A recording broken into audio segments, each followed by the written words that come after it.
Olá, sejam bem-vindos ao CZ Talks, o podcast que coloca publicidade, propaganda e marketing no centro da discussão.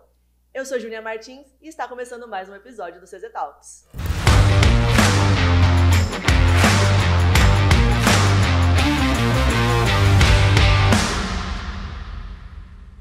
Neste episódio nós temos um tema muito interessante. Vamos falar sobre promoção e premiação publicitária. É um tema que é vasto e profundo e ao mesmo tempo existem muitas dúvidas e acredito que existam poucas pessoas que conheçam sobre isso e a importância de você regularizar as campanhas publicitárias. Se você acredita que fazer um sorteio no Instagram é simples, calma, não é simples assim. Existem outras burocracias por trás e nós convidamos uma advogada para falar sobre esse tema. E hoje ela é especializada no mercado de comunicação publicitária, com mais de 20 anos de experiência atendendo agências e departamentos de marketing em todo o Brasil, por meio do seu escritório Barini de Santos Advogados. Consultora jurídica da APP Campinas há 14 anos, possui mestrado em Direito pela Universidade da Mackenzie e especialização pela ESA, OAB São Paulo e PUC São Paulo. Também atuou como professora universitária por vários anos. Seja muito bem-vinda, Valéria de Santos. Obrigada, gente, pelo convite. Boa tarde, Júlia, Bruno.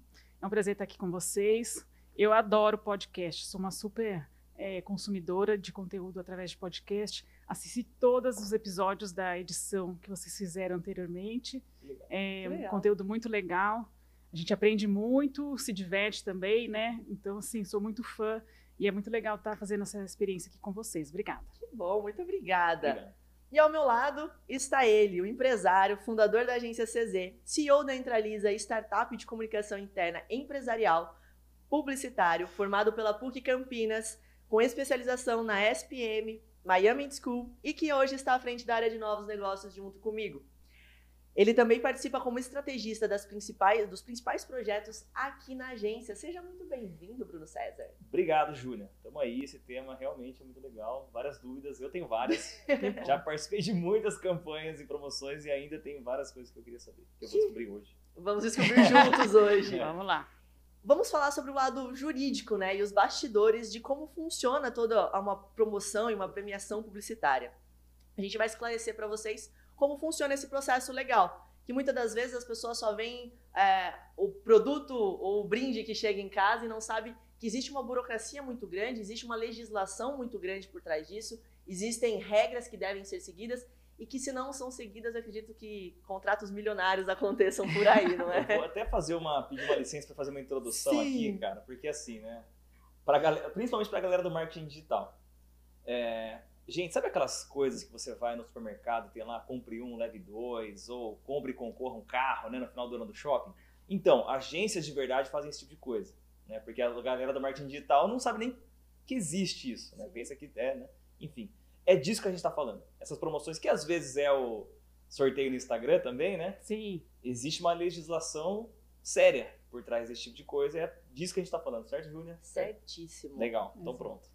Então, pra gente começar, Valéria, você tem uma vasta experiência no mercado de comunicação e publicidade, né, com muitos conhecimentos. Quais são os principais desafios legais que as agências e departamentos de marketing enfrentam atualmente? Como que você enxerga o impacto dessas questões no dia a dia das empresas?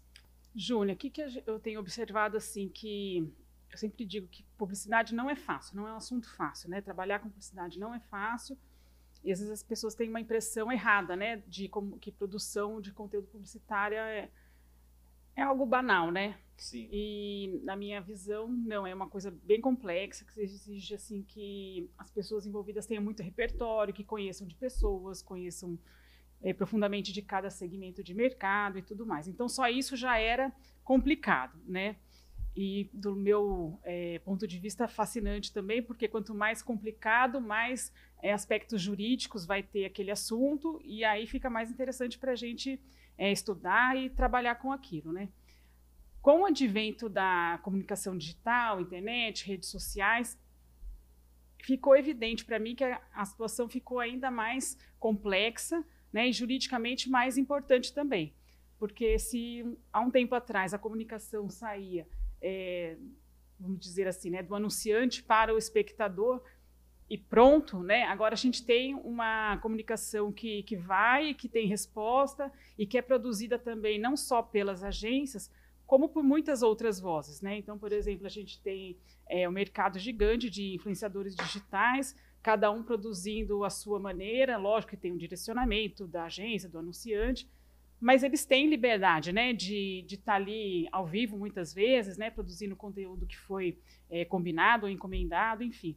E tudo isso gera um risco jurídico maior, né? Então, se a gente pensar que antes, no cenário 1, a gente ia fazer uma produção publicitária, então estava tudo controlado, a gente sabia quem era o cast, fazia contrato daqui, já sempre foi uma coisa assim, juridicamente meio mandeira, assim, né? Sim. Agora, com o volume, né, de produção que é feito e pessoas envolvidas e autonomia até desses players, né?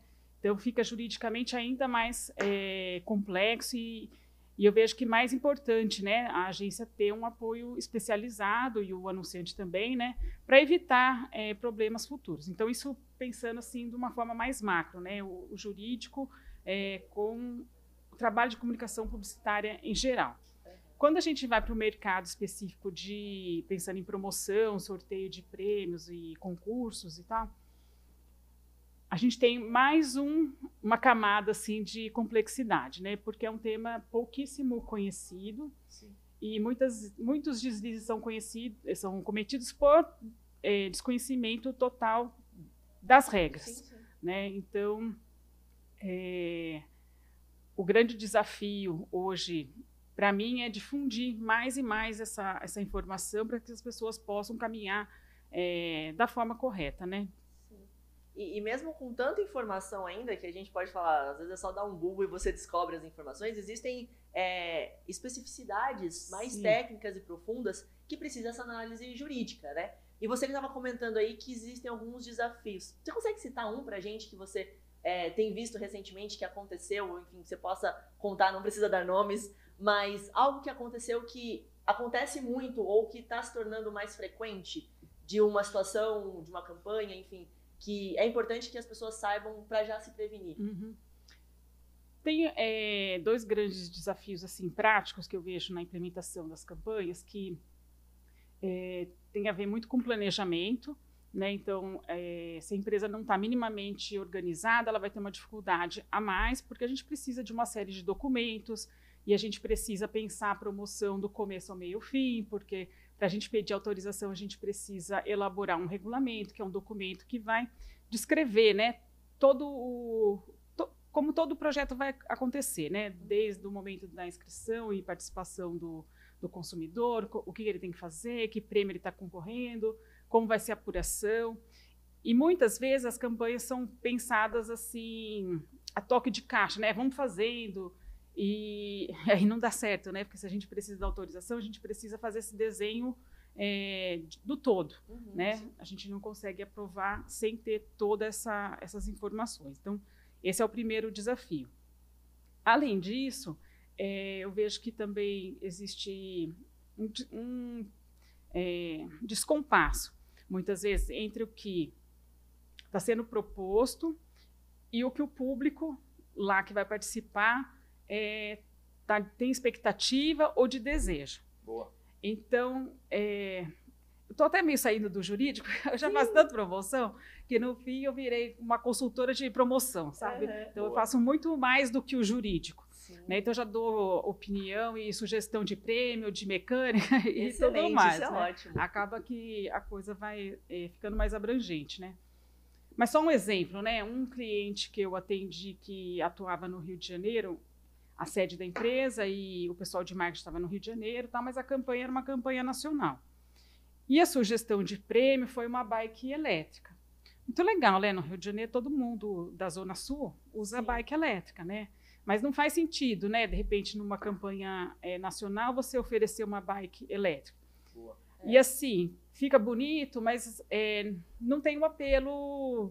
talvez não gera o engajamento necessário e tudo mais. Então, tem pertinência com o público muitas vezes, né? E se vontade, né, de sortear iPhone 16 e tal, assim, às vezes é desejo nosso, né, que está aqui na tecnologia, na cidade grande, assim, né?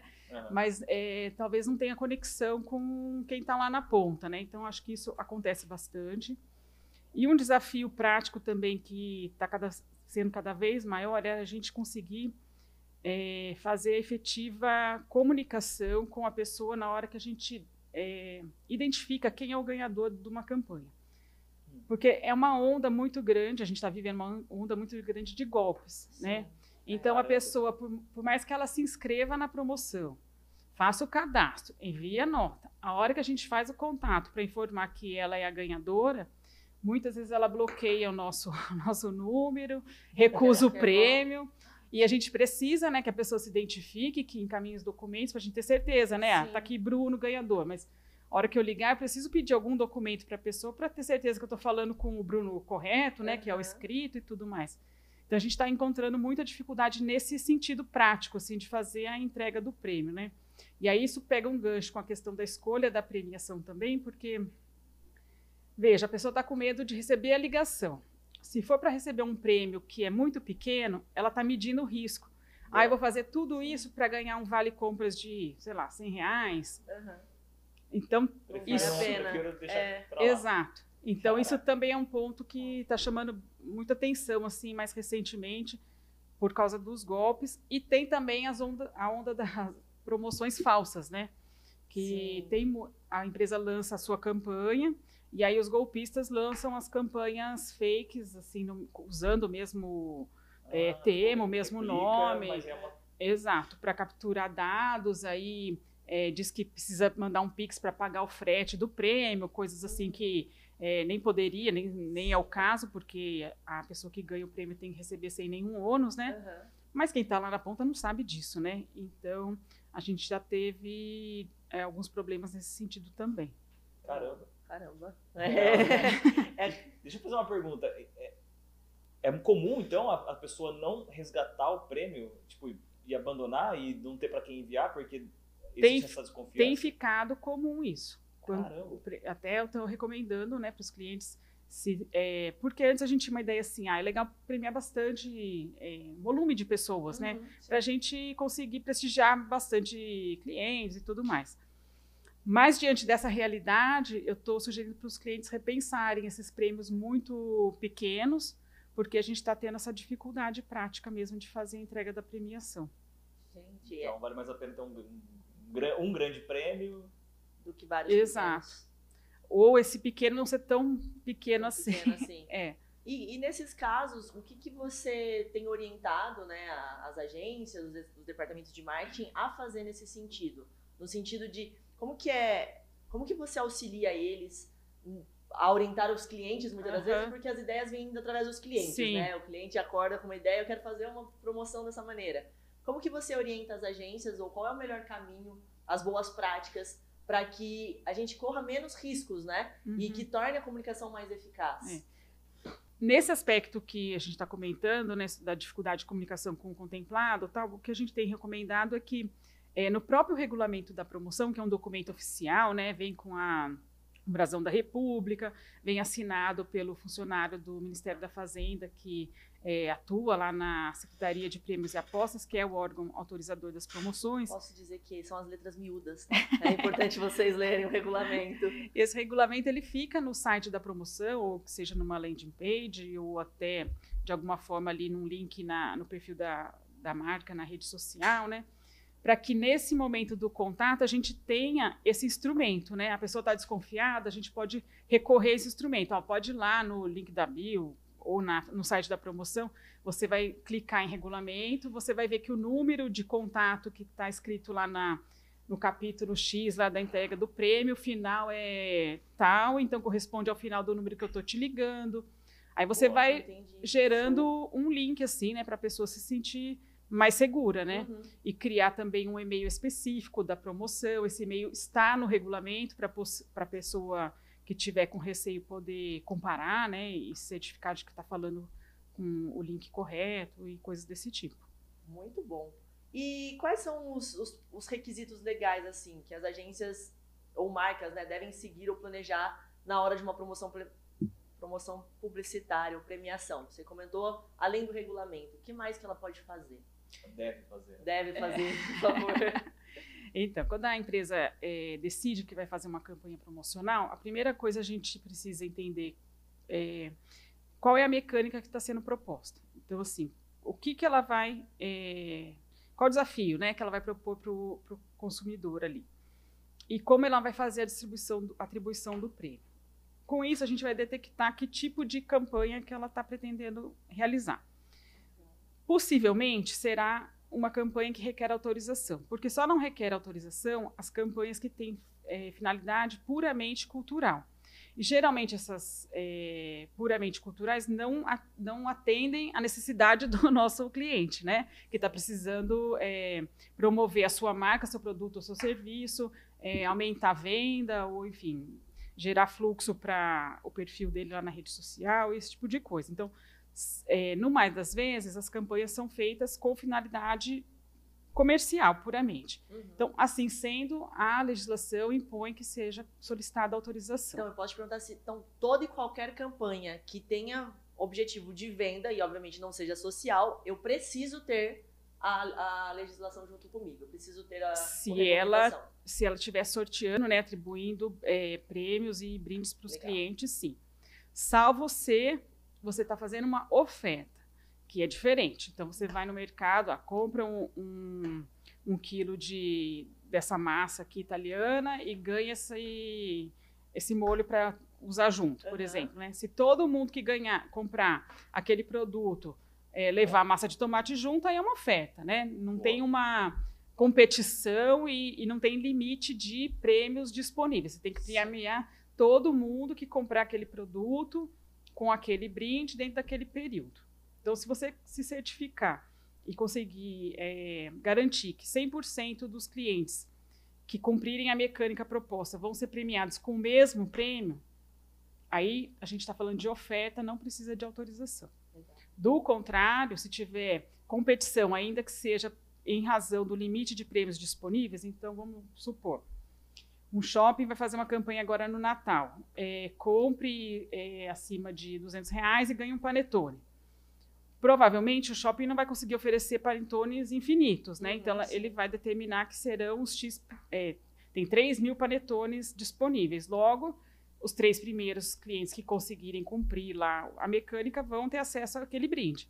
Então, isso já impõe a necessidade de você pedir autorização prévia. Tá? Então, a primeira coisa é identificar isso. Qual é a mecânica que a gente vai realizar? E se ela requer ou não autorização. Sendo necessária a autorização, a gente precisa dar start em 2 caminhos. Um, referente à documentação do cliente, e outro, os dados para a gente elaborar o regulamento. Então, eu já costumo fazer as 2 coisas simultaneamente para a gente ganhar um pouco de tempo. Porque, às vezes, o cliente tem dificuldade de recolher a documentação. Não é uma documentação complexa, mas também não é o dia a dia do pessoal do time de marketing, né? Eles vão ter que recorrer ou departamento jurídico, ou financeiro da empresa, enfim, para recolher essa documentação. Então, a gente vai correndo com a documentação por um lado, e do outro lado a gente vai falando com o time de marketing sobre as regras mesmo da promoção e desenhando ali junto os critérios de participação e premiação, se vai fazer isso através de sorteio, se vai ser um concurso, enfim, vai desenhando a campanha. A hora que tiver definido o que vai ser, elaboramos o regulamento, aí junta os documentos, o regulamento e manda lá para Brasília, no Ministério da Fazenda, na SPA, que é atualmente a secretaria que faz a aprovação das promoções. Uau! É tanta coisa. É uma aula, cara. É uma aula! E é para vocês entenderem a importância disso e a complexidade, né? Não é algo simples, não é um desejo que você, cliente, né, empresário, empreendedor, organização, quer fazer uma promoção, não é do dia para a noite. Entenda que existe um processo e um processo burocrático. Mais ou menos quanto tempo leva quando você junta toda essa documentação e manda para Brasília para começar a rodar uma campanha? Então, atualmente, isso também está muito mais simples do que já foi. Você imagina, Júnior, que quando eu comecei a fazer esse trabalho, a gente tinha que mandar tudo em papel para lá. Então, assim, essa documentação que o cliente tinha que separar, que não é tão complexa, tinha que vir no papel até minha mão. Aí eu juntava o regulamento, mais documentação e mandava isso em papel para Brasília. Eu tinha até um serviço de courier que buscava isso no escritório. O cara corria em Viracopos, punha num avião, aí tinha um cara esperando lá do outro lado, levava para o Ministério da Fazenda, enfim, era uma correria. Só nisso aí a gente gastava, sei lá, brincando, uns 10, 15 dias, né? Só de correr papel de lado para o outro. Hoje isso acabou, né? Então, essa parte está resolvida. Eu recebo tudo digitalizado, preparo toda a documentação e isso é colocado numa plataforma semelhante a essa que a gente usa para imposto de renda. Sim. Então, a gente vai carregando lá os documentos, as informações, e aí isso é submetido para os analistas. Então, eles pegam cada processo, analisam tudo que a gente mandou, checam se está dentro do que a legislação permite, e aí, estando tudo ok, eles aprovam aquela campanha. E aí, depois de aprovada a campanha, que a gente pode começar. Então, até fazer teaser e coisa do tipo, a gente só deve fazer depois que a campanha está autorizada. Até porque, né, se a gente está prometendo que vai acontecer, vai que a autorização não sai, Né? aí você não pode está sair enroscado. Exato. Quer fazer uma pergunta, Bruno? Eu tenho uma que está aqui pendurada. Eu tenho uma Vamos outra lá. também, vai lá. No começo você falou sobre a campanha cultural, né? Concurso cultural. Concurso cultural. O que caracteriza um concurso cultural, então? Concurso cultural é como, acho que o Santander fazia, né, da melhor idade, por exemplo, que então eles faziam um concurso pedindo para o pessoal da melhor idade, assim, convidando, na verdade, né, para se inscrever. Então, o cara é fotógrafo, é artesão, é pintor, então essas pessoas se inscreviam e concorriam em razão dos seus trabalhos. O Santander era um patrocinador daquilo. Então, não era pedido para que ele, por exemplo, o shopping vai fazer 50 anos. Então, conta aqui, você, Bruno, que aqui da cidade viu o shopping ser construído, conta a sua história com o shopping tal. E aí a melhor história vai ganhar um prêmio. É diferente, porque você já pediu para a pessoa se envolver com a sua marca, né? Contar a experiência que ela teve utilizando o serviço. Então, essa não seria um concurso cultural. Do shopping, não. Do shopping, não. Mas a da melhor idade, sim, porque o Santander ele estava ali só como um patrocinador daquilo lá. Não entendi, desculpa. A diferença? Como foi essa do Santander?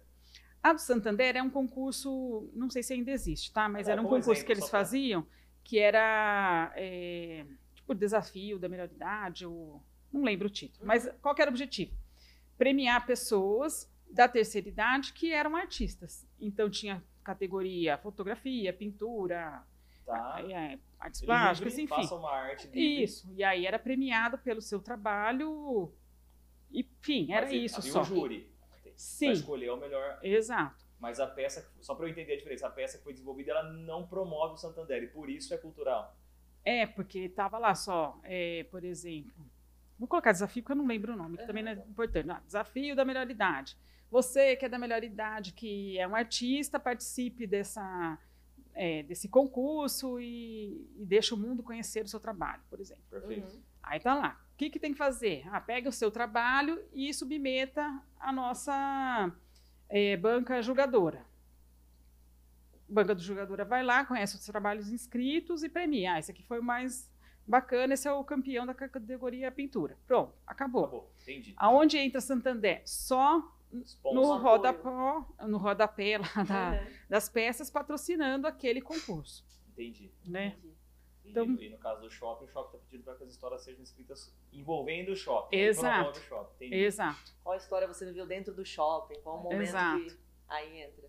No Halloween a gente fez... A gente não chegou a fazer, né, Esther? Não lembro agora, um concurso nosso aqui da fantasia. Depois eu fiquei pensando, cara, mas no caso foi cultural, porque a gente ia... No fim, acho que nem aconteceu, né, esse concurso. Aconteceu. Não, mas foi votação. Foi, uma votação no Instagram só. Mas do público. Mas quem participou? Os colaboradores. Então aí a gente já está em outro universo. É esse, e eu vou, antes de a gente entrar nesse universo, eu vou fazer a pergunta para entrar no universo. Então tá, desculpa. Quando se trata, então, de campanhas internas das organizações, como funciona?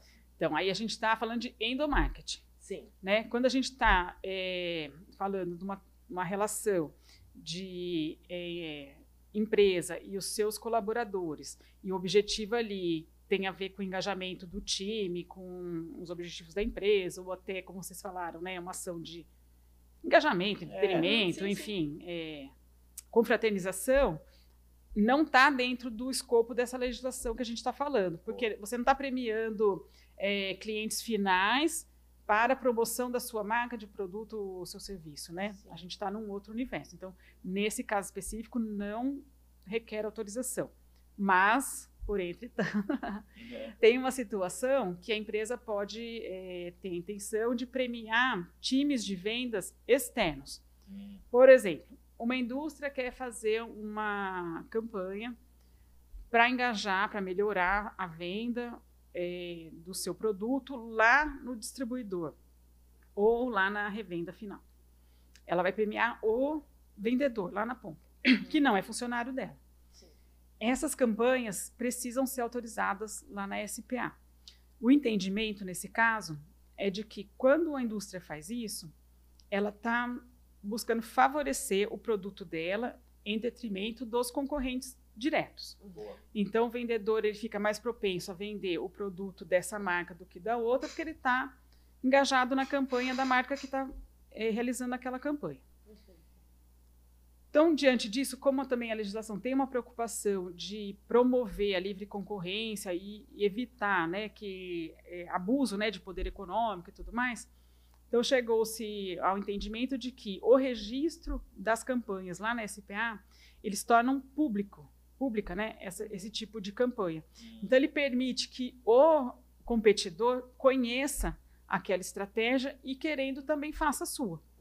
Né? Então, ele evita o alijamento de mercado. Esse é o tema específico.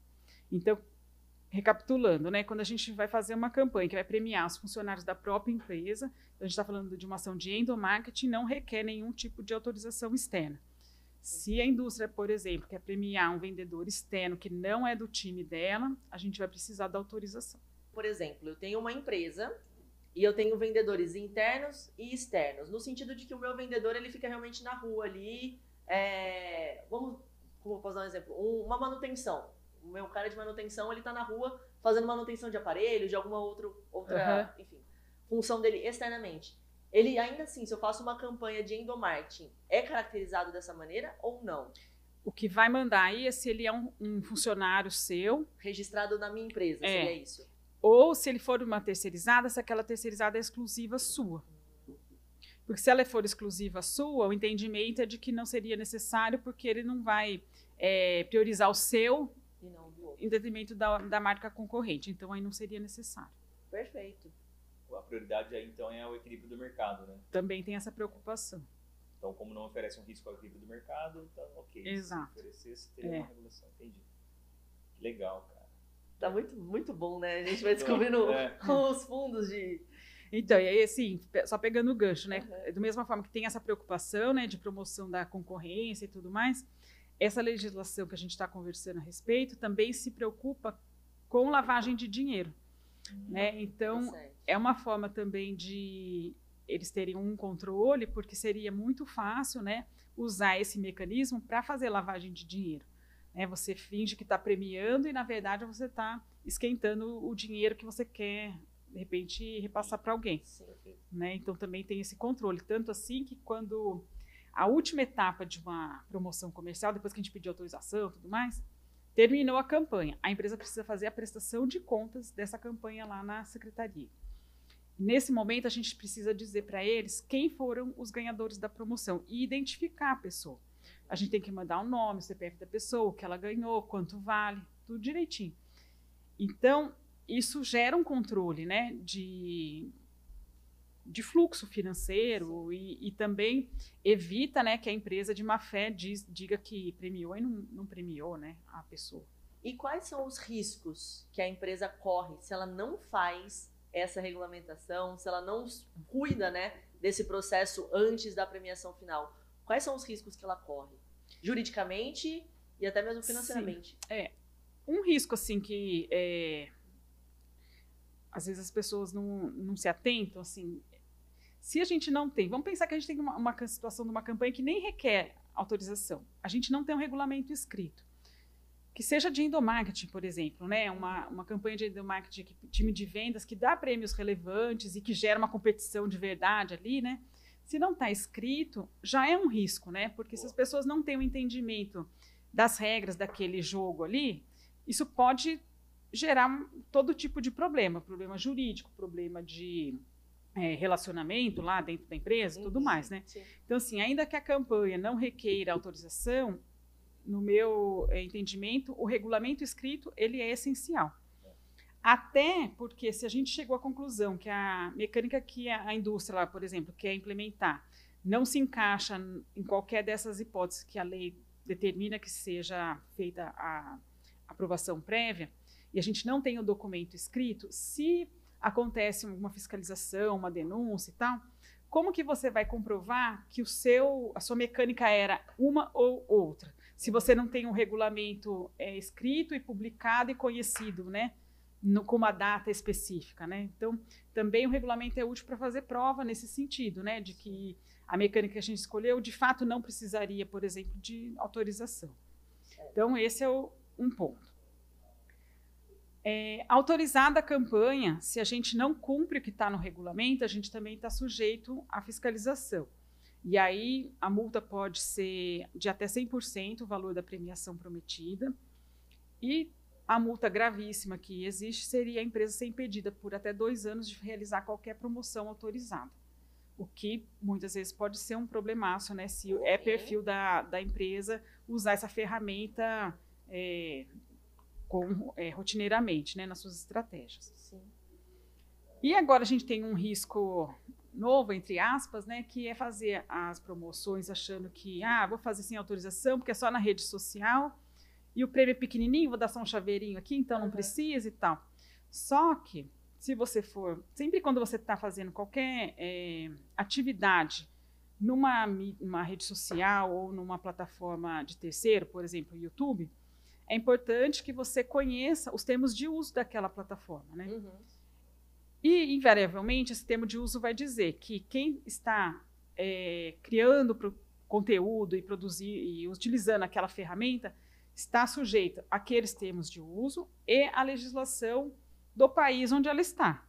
Se a legislação do nosso país impõe, por exemplo, autorização prévia de promoção, e a gente está fazendo promoção com sorteio de prêmio dentro do Instagram sem autorização, a gente está violando a lei do nosso país. Logo, a gente está violando os termos de uso da Meta. Então, a gente está colocando em risco o perfil da marca do nosso cliente. Então, assim, esse risco é infinitamente maior do que pagar 100% o valor dos prêmios, né, na maioria das vezes.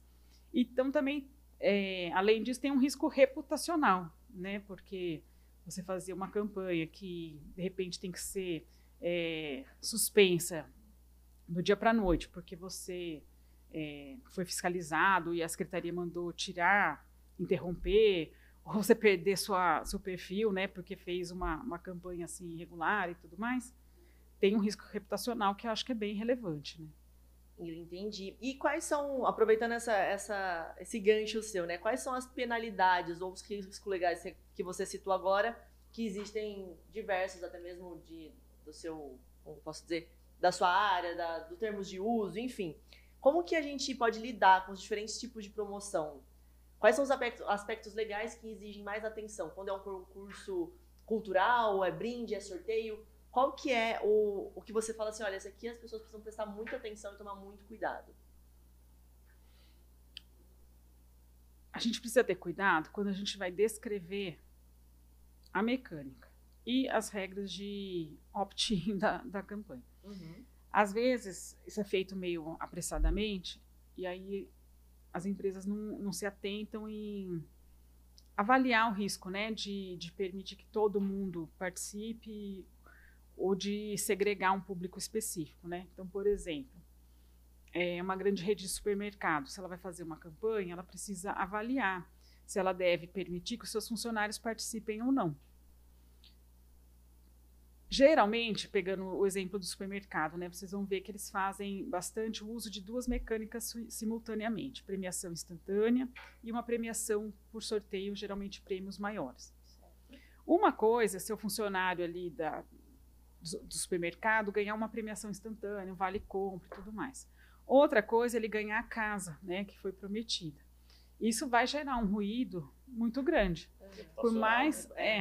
Então, assim, aquela velho ditado, né, não pode ser apenas correto, tem que parecer correto, né? Porque a gente faz tudo direitinho, a gente se preocupa, né, com a lisura do processo e tem a melhor boa vontade de identificar a pessoa correta, entregar o prêmio para quem realmente for o ganhador e tudo mais. Mas é um risco, né, que precisa ser avaliado nesse sentido, né? Pensar, todo mundo participar, que bonito, né? Mas vamos pensar assim, se esse todo mundo ganhar, o que pode acontecer? O que acontece, né? Então, esse é um aspecto, assim, que vale pensar, né? E também mecânicas, às vezes, muito complexas. Uma coisa legal que a gente deve comentar é que na legislação não existe muito direcionamento com relação às mecânicas. A gente tem uma certa liberdade criativa ali de bolar coisas bacanas, diferentes e inovadoras.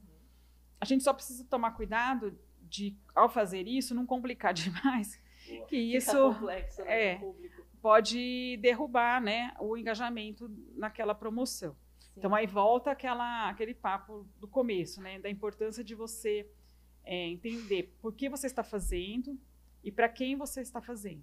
Né, se aquele público vai compreender, se ele tem o ferramental necessário para fazer o que você está propondo. E coisas desse tipo, né? Então, por exemplo, uma coisa que acontece bastante. Faça uma foto com o produto e se inscreva, né? Você usando o nosso produto. Sim. E como que é legal sua experiência com o produto, beleza.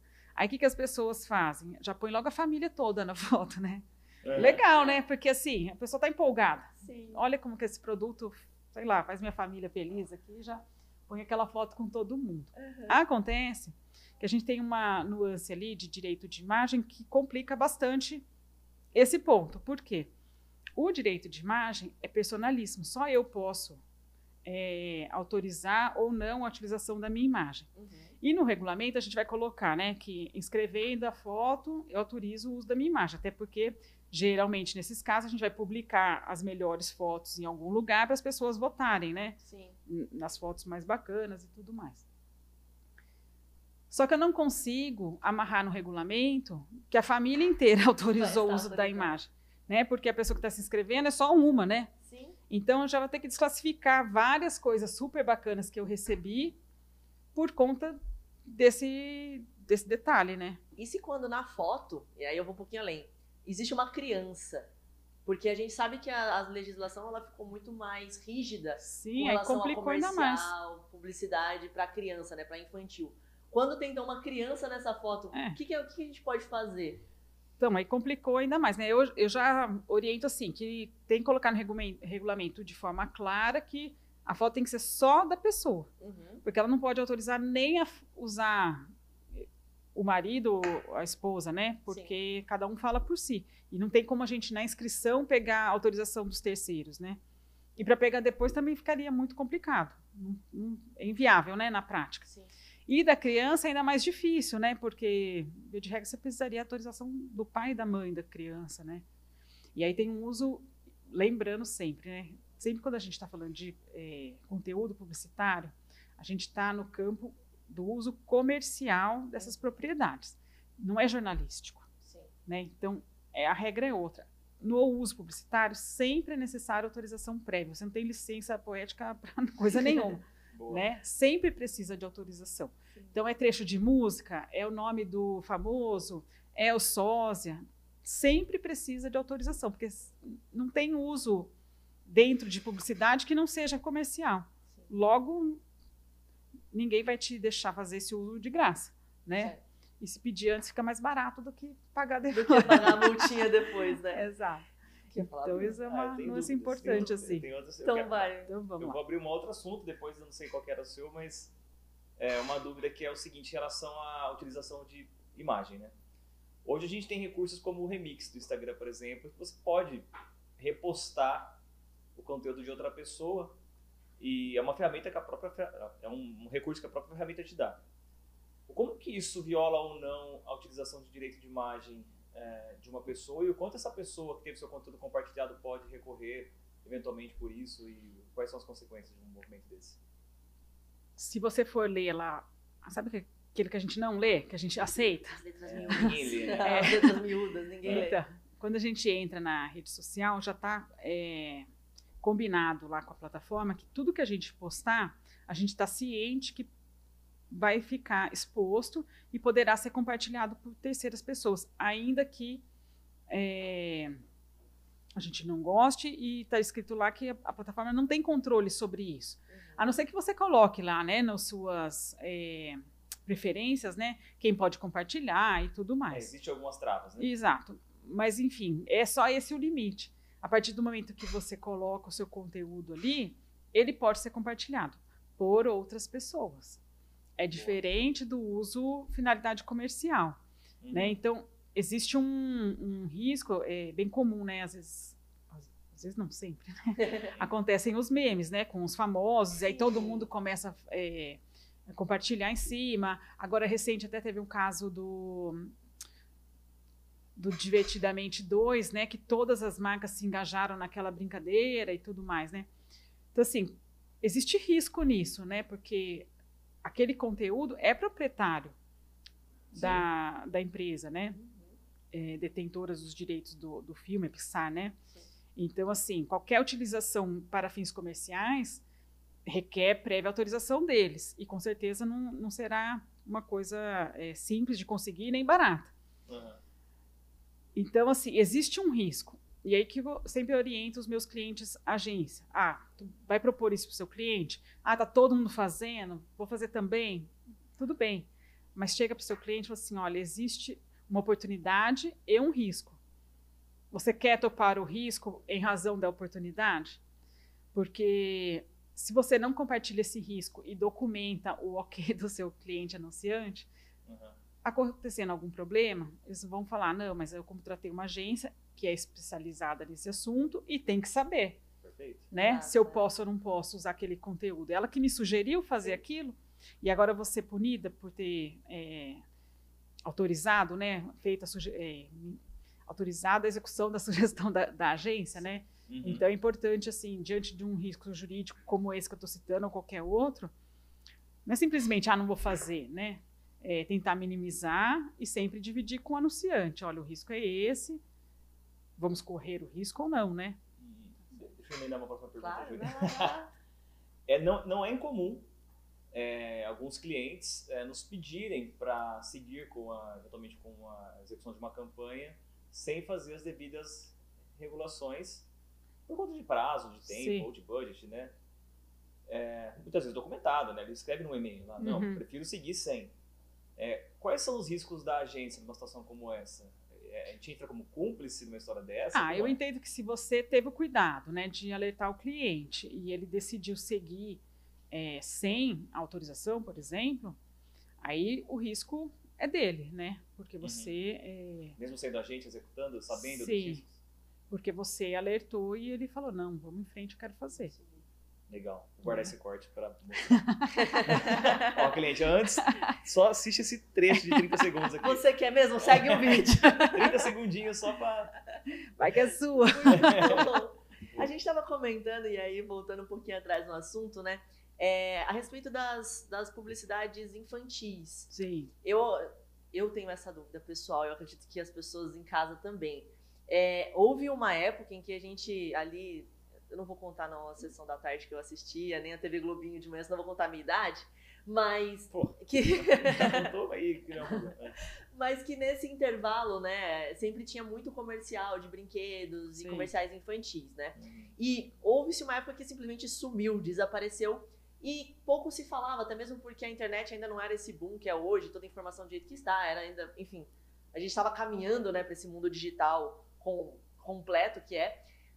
Você pode contar um pouquinho pra gente a respeito do porquê que saiu as campanhas infantis, o que houve, enfim, explicar esse momento mesmo, que talvez as pessoas nem lembrem, mas também não sabem o porquê. Sim. Então, vamos lá. A gente tinha um cenário de que existia programação infantil muito, né, na TV aberta, e intervalo comercial, enfim, anunciando os brinquedos e todo tipo de produto e serviço. A legislação foi caminhando no sentido de que a criança é um público vulnerável e ela não tem capacidade de compreensão se o que ela está assistindo é desenho animado, entretenimento, ou se aquele conteúdo é publicidade. Então, diante disso, que é uma realidade, na verdade, né? Para a proteção da criança e ela não ficar vulnerável à mensagem publicitária, foram se estabelecendo algumas regras, né, para a proteção da infância. Né? Então, começou com alguma regulação no sentido do conteúdo. Então, você não podia fazer chamada, né, de compra, assim, tinha o Compre Batom, lembra a campanha lá da garota? Imperativa, né? Compre. Ou uma campanha de uma tesourinha, que era do Mickey, que o menino falava, eu tenho, você não tem. Então, isso hoje é impensável, né? Coisas assim, porque você está falando diretamente com a criança, sobre fazendo vontade nela, né? De ter aquele produto. E isso não é mais admitido pelo nosso ordenamento jurídico. Então, a partir do momento que o anunciante não pode falar diretamente com a criança, não faz sentido, então, ele fazer conteúdo, né, publicitário destinado à criança. E a própria legislação diz que quando você vai fazer não é proibido fazer propaganda de brinquedo. Só que, ao fazer, você tem que conversar com os adultos que vão comprar os brinquedos para as crianças. Então, isso posto, você não faria esse comercial às 9 ou 10 horas da manhã, que o pai da criança não vai estar assistindo. Então, quando você for desenhar o plano de mídia, você tem que levar em consideração qual é o público que está disponível naquela mídia naquele horário, ou seja, que vai ser impactado por aquele conteúdo. Então, com esses dois funis, já ficou inviável, né, fazer publicidade destinada às crianças. E aí, o efeito colateral disso, né, foi que não existe mais conteúdo para criança na TV aberta, o que é uma pena, né? Se você for pensar que muitas crianças não têm acesso a conteúdo pago, né? Então ficaram sem nada. E aí assistem outras coisas também que não são tão adequadas para a idade. Mas fecha parênteses. Aí, no paralelo a isso, a gente tem a internet, né? Os canais de YouTube, com as crianças anunciando todo tipo de coisa e tudo mais. Então, para organizar um pouco isso, então, essa legislação, lembrando, né, o que vale fora da internet, vale dentro da internet também, né? Às vezes as pessoas fazem confusão sobre isso. Não tem lei, a internet não tem lei. Precisa criar uma lei para a internet. Não é necessário, né? A lei que se aplica fora da internet se aplica na internet, né? Então, tudo isso que a gente falou também se aplica ali. Logo, se é um canal infantil, não deve ter conteúdo publicitário falando com a criança, porque senão já está violando a legislação que a gente já tem. Né? Então, já estaria errado por isso. E aí a gente também tem uma atuação bem interessante do CONAR com relação a esse tema e tantos outros, né, que estabelece lá diversos critérios e dão um direcionamento, né, de como criar conteúdo adequado, né, para esse tipo de produto e destinado às crianças e tudo mais. Perfeito. Certo. A gente tem... eu ia fazer um comentário, quase um desabafo, né? Porque, porém a gente tem canais infantis no YouTube com conteúdos muito piores do que qualquer propaganda de brinquedo, mas aí talvez não entre numa legislação de publicidade, né? Publicidade, aí por isso não seria barrado, né? Aí que pena, porque tem vários que mereciam ser banidos. Não querendo censurar, mas já censurando, né? Enfim, tô brincando, mas é um tema bem complicado esse, né? Falando de crianças, né? Porque eu acho que de fato, vulneráveis, né? Deveria ter um filtro. Poderia? Poderia. Para crianças, para adultos, pode aí. Qualquer um fala o que quer. E, Valéria, conta pra gente, quais são os cuidados que as empresas devem adotar para coletar dados dos participantes? Ou então, quais são as orientações jurídicas que você dá para as empresas na hora de inovar nas premiações e campanhas publicitárias? Então, vamos lá. Com relação aos dados pessoais. A gente teve, não tão recente, né, mas ainda é um tema bem pouco difundido, que é a LGPD, Lei Geral de Proteção de Dados Pessoais. Pessoais eu frisei por minha conta e risco aqui, porque também tem muita gente que faz confusão, né? A legislação é de proteção de dados pessoais. Então, o que não é dado pessoal não está abrangido por essa legislação. Então, ok. Quando a gente está fazendo a campanha, antes da LGPD até usava assim, um argumento assim, que era muito bom fazer promoção porque você consegue pegar muitos dados. né? Na inscrição, você podia perguntar de tudo, né, para o participante. Coisas que não tem nada a ver ali com a campanha, mas você podia até fazer quase uma pesquisa. Você ia falar, uma pesquisa de mercado. Né? E seria uma pesquisa excelente, né? Porque ninguém vai mentir ali, porque está se inscrevendo para participar da campanha. Então, era uma ferramenta excelente nesse sentido também, né? Com a LGPD, a gente já precisa pensar de uma outra forma, né? Porque a legislação determina que você, sempre que for coletar dados, colete o mínimo possível e para exatamente o que você está se propondo a utilizar, né, para aquela finalidade. Então, logo, se eu estou fazendo inscrição de promoção, que dado que eu vou precisar? A não ser o nome, o CPF, que são necessários para a identificação, um e-mail, um telefone da pessoa. Quase nada, né? Além disso, qualquer coisa além disso, já é demais, né? Então já estaria infringindo, né, os princípios da legislação. Então a gente tem que primeiro ter esse pensamento, né, de obter o mínimo necessário de dados pessoais ali da pessoa que está se inscrevendo. Tomado esse cuidado inicial, a gente precisa cuidar desses dados no que a gente chama de ciclo de vida do dado. Então, desde a hora que a gente captura esse dado, né, lá com o participante, aí a gente vai trabalhar com esse dado durante toda a campanha, porque a gente vai ter que fazer a apuração do contemplado. Dos ganhadores, a gente ainda vai precisar de mais dados, eventualmente, para fazer a entrega do prêmio. A gente vai precisar compartilhar esses dados com a Secretaria de Prêmios e Apostas, porque a gente precisa, se for um caso de sorteio, a gente precisa mandar a planilha de inscritos, que aí vai os dados de todos os participantes da campanha. Ou, se não for esse caso, a gente precisa depois, na prestação de contas, dizer quem ganhou, então a gente vai compartilhar dados com eles de qualquer forma.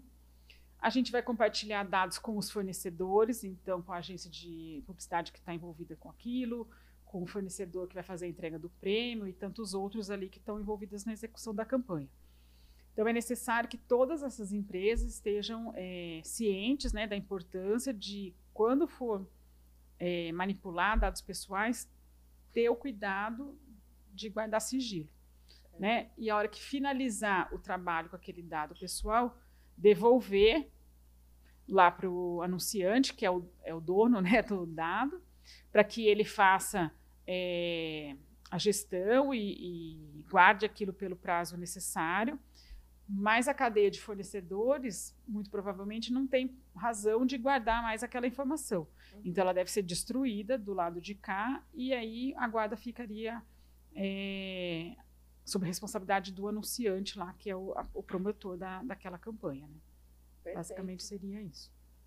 Eu ia perguntar, você comentou a respeito do ciclo do dado, né? Como que funciona esse ciclo de dados? O ciclo do dado é o nome que a gente dá para esse fluxo. Processo, entendi. Exato. Perfeito. Então, desde que a gente recebe até o dia que a gente não precisa mais daquele dado e pode eliminar do nosso banco de dados. Entendi. Seria isso. E tem uma pergunta, Bruno? Não. Nesse momento, não. E quais são as boas práticas que as empresas podem adotar, né, para garantir uma boa comunicação legalmente segura, tanto para as agências, quanto para a organização, quanto para os participantes também? Assistir esse podcast. Inteiro, completo. E os cortes. Olha, eu acho que o regulamento é essencial, assim, que a gente elabore com todo cuidado, né? E pense assim profundamente em cada coisa que a gente está colocando ali naquele documento. Depois, eu acho que é fundamental que a gente mantenha a transparência, né, com o público que está participando da campanha. Então, isso a gente faz com uma comunicação clara, né, usando mecanismos de visual law, por exemplo, né, usando ícones e transformando aquele texto chatíssimo em alguma coisa mais palatável e que seja compreensível, né, para o público que precisa tomar conhecimento daquelas regras. Eu acho que isso, a questão da transparência é essencial, né, para a gente garantir que uma campanha flua de uma forma correta. Show de bola. Posso assumir, então, que toda campanha que foi regulamentada, todas elas, então, possuem regulamento, mecânica, detalhes de prêmio, tudo tem que ser transparente. Exato. Público, são dados públicos. São. Inclusive, se você observar, né, que já foi obrigatório, hoje não é mais, né, colocar o número do certificado de autorização nas peças publicitárias. Hoje não é mais porque chegou-se à conclusão de que às vezes é impossível, né, porque o tempo de você produzir um material gráfico, por exemplo, distribuir isso em vários PDVs tal, e ficar esperando, né, o número estava gerando uma complicação. Mas, pelo menos, está indicado lá de que a campanha está autorizada e o número do certificado e tudo mais. Com essa informação, você consegue buscar no banco de dados lá da Secretaria o regulamento completo. Perfeito. Né? Então, isso garante, né, um lastro de segurança e de que aquele regulamento não vai ser adulterado, coisas desse tipo. Show de bola. E isso traz uma segurança, inclusive, para os participantes, né? Apesar de que a gente sabe que acho que não vou nem falar brasileiro. Acho que normalmente as pessoas que vão participar de uma campanha como essa não vão procurar o regulamento para ler no detalhe. Porém, seria bom que sim, né? Porque é uma segurança de você participar, despendendo um tempo, aí, uma energia, em algo que você realmente depois vai concorrer de verdade, né? Porque pode ser golpe, pode ser fraude, se você não ir atrás disso, às vezes você está participando de uma coisa que não existe. Né? Ou você está perdendo um prêmio muito bom porque você não leu o regulamento. Pode ser. Principalmente nos concursos, né? Porque, como a gente comentou das imagens lá, né? De colocar foto usando o produto.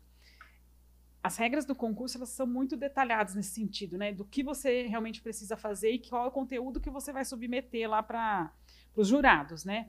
E muitas vezes a pessoa na empolgação já é foto com a máquina, já tira foto e já manda, né? E não cumpriu ali os requisitos, gastou uma energia, né? Fica na esperança e nem sabia direito o que tinha que fazer, né? Então, assim, quando for concurso, a leitura do regulamento é importante até para viabilizar a sua oportunidade de ganho do prêmio prometido, né? Show de bola! Nós estamos encaminhando para o final. Tem que fazer mais uma. Quero mais uma. Então faz mais uma pergunta. É muito comum, tem sido muito comum, a gente lançar uma promoção e a gente lá coloca a foto, ganha um carro, ganha uma moto, né? E vários prêmios, mas a escolha no final é fazer a premiação em dinheiro, né? Ou um Pix. Como isso se comporta do ponto de vista jurídico? É legal fazer isso, né? Mas o que a gente tem que tomar de precaução para que isso não se torne um problema? Foi um bom ponto, Bruno. Primeiro e por que isso acontece? Né? Você falar também. Então, primeira coisa que a gente precisa esclarecer, é proibido premiar em dinheiro. Você não pode premiar em dinheiro. Fala isso olhando para a câmera. É proibido premiar em dinheiro. Muito obrigada. Não pode fazer um não Pix? Pode. Não pode. Então, todo Pix premiado que passa na tela do Instagram já está errado. Já está errado. Pronto, sim. Porque é proibido premiar em dinheiro. Até por essa questão, né, da lavagem de dinheiro, enfim. Mas a legislação não permite, é expressamente proibido isso. Tá. Inclusive, recentemente, a Secretaria publicou uma nota dizendo que não iria aprovar nenhuma campanha que fosse submetida à autorização que usasse os termos Pix na hora ou qualquer coisa que insinuasse que a pessoa ia receber o prêmio em dinheiro. Tá. Então, esse é um ponto. O que a gente até recomenda e tem sido super utilizado é a gente entregar o prêmio de outra forma, senão a coisa em si. Então, eu digo lá no regulamento que eu vou premiar com um carro ou com uma moto, mas a efetiva entrega do prêmio, a empresa pode fazer a opção de entregar um vale-compra no valor correspondente. Então, se é um carro de R$100 mil, tem que ser um vale-compra de R$100 mil. Esse vale-compra, ele pode ser feito um crédito numa concessionária, por exemplo, aí a pessoa vai lá e escolhe o carro que ela queira, mas isso não é o mais comum. O mais comum é ser utilizado ou certificados de barra de ouro ou os cartões pré-pago. Tá. O certificado de barra de ouro também já não está sendo tão utilizado porque ele é mais burocrático para a gente poder fazer a operação disso. É mais chato, do ganhador também tem que se cadastrar, é quase que abrir uma conta bancária para ele poder acessar esse certificado. E é mais caro também, porque tem um custo do papel ali, né, de ser adquirido esse certificado. Já o cartão pré-pago, ele é muito mais prático, porque as pessoas estão super habituadas a usar o cartão. Você pode usar o cartão no plástico e tem os cartões eletrônicos também. Então, num país continental, às vezes é bem difícil, né, a gente fazer a entrega do prêmio físico. Sim. Então, o cartão, ele ajuda bastante. Detalhe, o cartão pré-pago, ele sempre tem que vir com as funções saque e transferência bloqueadas, porque a premiação é pessoal e intransferível. Então, o cartão tem que ser um cartão de pagamento, Que a pessoa vai lá e faça compras com aquele crédito. Mas essa compra ela tem que ser necessariamente o item que estava no folheto da campanha ou ela vai poder fazer o que ela quiser com esse dinheiro? A gente pode até fazer essa amarração. Mas, em geral, eu recomendo que deixe livre de utilização da pessoa. Porque muitas vezes, Bruno, a pessoa se encanta com a ideia de que vai ganhar um carro, uma moto, mas o que ela está precisando mesmo é dos 50 mil reais, é dos 100 mil reais para realizar um outro projeto. As pessoas se encantam muito, por exemplo, com premiar com viagem, né? É incrível, né? Viagem e tal. Aí o cara que ganha não consegue tirar férias, tem medo de voar, não consegue visto. Não é incomum. Mas isso não vira, no fim das contas, como se fosse equivalente ao dinheiro na conta, ao Pix?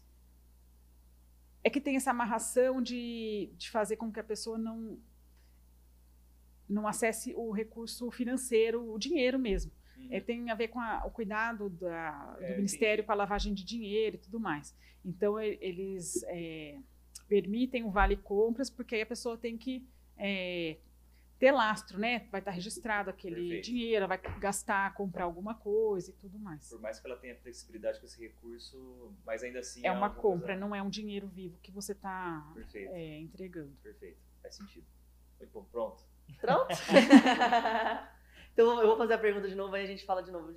Entendeu? Vamos aquela história. Estamos encaminhando para o final. Brincadeira à parte. A gente tem aqui um bate-bola, jogo rápido, que é uma brincadeira nossa, nosso quiz publicitário.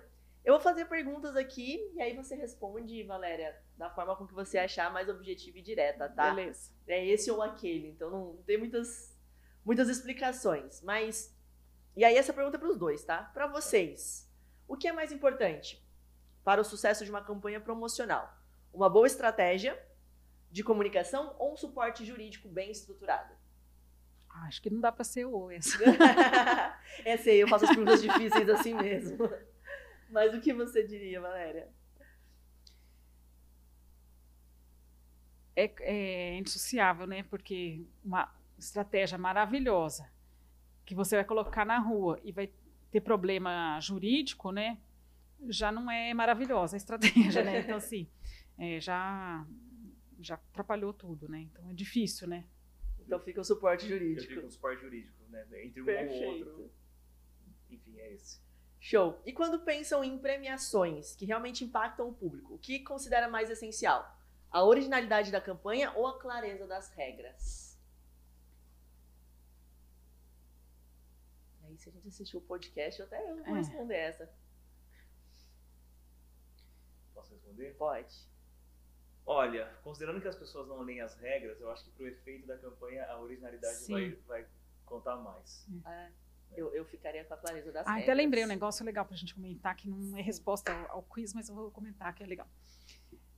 Às vezes a gente fica pensando assim, qual um prêmio muito legal que a gente pode oferecer, né? E o anunciante, às vezes, ele não se dá conta que ele tem o prêmio que ninguém tem, né? Que é uma experiência com alguma situação que ele pode oferecer para o cliente dele, que só ele pode dar. Então, é o prêmio que o dinheiro não compra. Então, esse prêmio ele tem um apelo muito legal, né? Boa. Então, fecha parênteses, volta para o quiz. Legal, legal.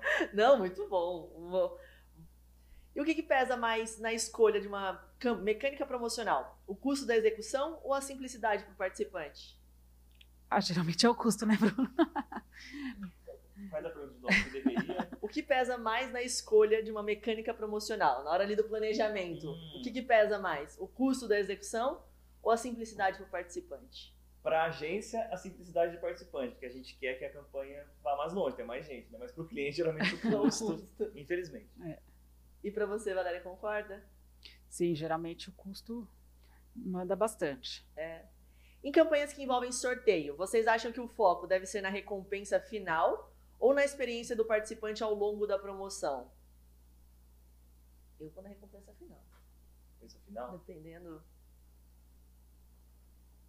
Olha, considerando que só uma pessoa ou poucas ganham e muitas participam, eu acho que é a experiência, porque as pessoas que não ganham precisam sair da campanha com uma boa impressão da marca. Muito bom. Concordo com o Bruno. Muito bem. E para o sucesso de uma premiação digital, o que é mais relevante? A integração com as redes sociais ou a segurança no tratamento de dados? Eu fico com a segurança, né? Porque hoje em dia isso pode trazer grandes problemas para todos os envolvidos. Agência, cliente, participante. Assinado embaixo. Concordo com tudo que você disse. Show! Valéria, com base em tudo que a gente conversou, eu queria muito que você deixasse um recado, uma reflexão e um insight, boas práticas, dicas, enfim, para todos que nos ouvem.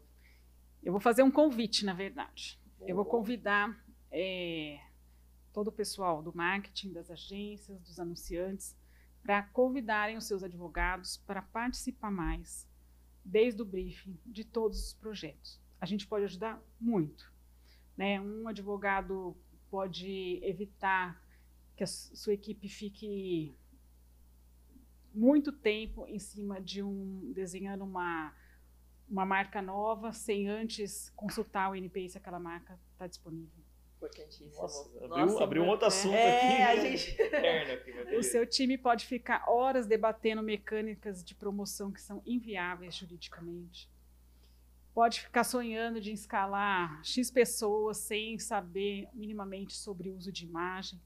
Então, eu acho que o advogado pode ajudar muito, economizar muito tempo e agregar muito valor, né? Então, se você for agência, por exemplo, for levar um projeto para o seu cliente aprovar, que já tem esse olhar, esse cuidado, é um elemento que poucas agências vão levar para os seus clientes, né? Ó, isso aqui já foi validado, essa contribuição, essa sugestão veio do nosso jurídico.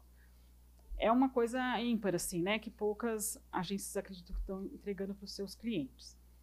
Então, fica esse convite e também desmistificar, né? O advogado não é mais aquele cara chato que fala juridiquês, que ninguém entende, que fica pondo defeito em tudo, falando que não pode, né? O advogado hoje tem um outro comportamento, deveria ter, né? De entender o projeto e construir solução junto com o cliente, né? Se não pode ser uma solução risco zero, como minimizar os riscos, né? Para que aquele projeto seja realizado, né? Então, acho que a gente pode contribuir muito e evitar muito dor de cabeça lá na frente, né? Então, fica o convite para a gente participar mais, desde o briefing. Muito bom. Tenham parceiros como a Valéria. Ela é a nossa parceira. Isso. Show. Bom, muito obrigada, Valéria, pela sua participação. Obrigada a vocês. Contribuiu muito com a gente. Eu não vou deixar acabar antes de fazer uma última pergunta. Então, vamos. Eu sei que eu estou estendendo, mas... Vamos lá. Isso vai sair um corte muito bom, inclusive. Vou fazer uma simulação aqui, você me fala de maneira muito prática o que poderia acontecer. Tá. Inclusive é um tema que a gente nem falou no podcast, mas ele é muito relevante e tenho certeza que muita gente tem dúvida. Criei uma empresa, dei um nome lá para minha empresa ou para um produto e por sorte, por competência minha, ele está indo super bem, está se destacando no mercado, estou faturando alto e daqui a pouco eu descubro que tem uma empresinha lá no interior da Paraíba que tem o mesmo nome que eu tinha e por alguma situação da eventualidade ele tem o registro do INPI daquela empresa. A minha é muito maior que a dele, mas o nome é dele antes. O que eu posso sofrer com isso? Você arranjou um problema bem grande para a sua empresa. Por quê? Você está construindo no terreno do outro. Construindo né? no terreno dele. Você está investindo na criação de uma marca que não é sua. Né? Então, a primeira coisa que a gente precisa fazer é essa pesquisa prévia, né? Mas na sua situação que você não fez e depois descobriu que esse cara tem, é tentar comprar dele, né, a marca. O mesmo vale para o domínio da internet, né? Porque no registro de marca, o primeiro que pediu, leva. Ele tem prioridade. Então, e só vale o INPI. Se eu registrei o .br primeiro, por exemplo. Outra coisa, não tem nada a ver. Nada a ver uma coisa com a O outra. registro de marca é uma coisa e o registro de domínio é outro, Mas o registro outro de assunto. marca e INPI, ele é superior a um registro de marca de internet, por exemplo. Sim, porque você não poderia criar um domínio usando uma marca já registrada por outra pessoa. Seria um uso indevido da marca dessa outra pessoa. Perfeito.